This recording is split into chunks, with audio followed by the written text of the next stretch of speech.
waxaa hadda inoo soo dhammaaday shirkii tubta arrimaha bulshada. shirkaas uu hogaaminayay ra'iisul wasaaraha Jamhuuriyadda Federaalka Soomaaliya mudane Xasan Cali Khayre. shirka maanta waxaa lagu soo bandhigay ajendayaal aad u fara badan.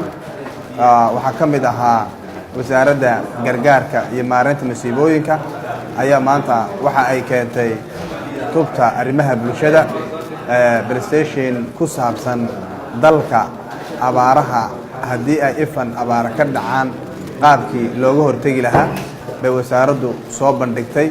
wasaaraddu waxa ay soo bandhigtay maanta qorshe iyo nidaam looga hortagi karo haddii abaara dhacaan, halkii ay awal abaaruhu marka ay dhacaan oo la sameyn jiray guddiyo in la sameeyo.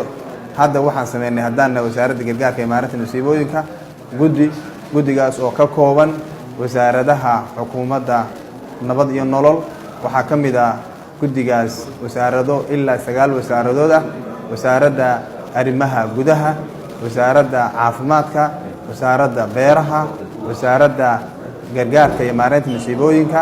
waxaa kaloo ka mid ah maamul goboleedyada wasaaradaha ka jira, wasaaradahaas oo ah wasaaradaha gargaarka iyo maareynta masiibooyinka. guddigaas oo isku dhufan, guddigaas oo ka shaqaynaya dalka. ilaahay nugumaba keenee hadday abaara ka dhacaan iyo hadday fatahaada ka dhacaan, halkii marka ay dhibtu timaado la ordi jiray. hadda waxaan sameynay qorshe iyo ballaan ah in inta dhibtu intayna dhicin in aan keenno qorshe iyo ballaan. wasaaradda ayaa keentay maanta qorshahaas. aad iyo aad baa golaha loogu falanqeeyey, su'aalo badan baa la iska weydiiyey.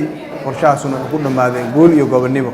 waxaa kale oo la keenay golaha maanta wasaaradda caafimaadka ayaa waxay keentay warbixin ku saabsan cusbitaaladii ay la wareegtay.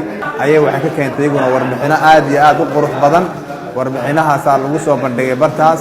waxaa kale oo maanta tubta la keenay wasaaradda shaqaalaha iyo arrimaha bulshada ayaa iyaguna waxay keeneen guddiga shaqaalaha rayidka ah ayaguna waxay ka soo jeediyeen PlayStation. waxaa kaloo maanta la keenay barnaamijkii isxilqaan oo meesha uu marayo. barnaamijka isxilqaan hadday noqoto masxafkii, hadday noqoto tiyaatarkii, hadday noqoto taalooyinkii, iyagana waa la keenay maanta. waxaa laga soo jeediyey warbixin aad iyo aad u qurux badan. wuxuuna ku soo dhammaaday shirku maasha Allah, shir aad iyo aad u qurux badan buu ahaa. wuxuu nagu soo dhammaaday guul iyo gobonnimo insha Allah tacaala. khayr baan rajaynaya.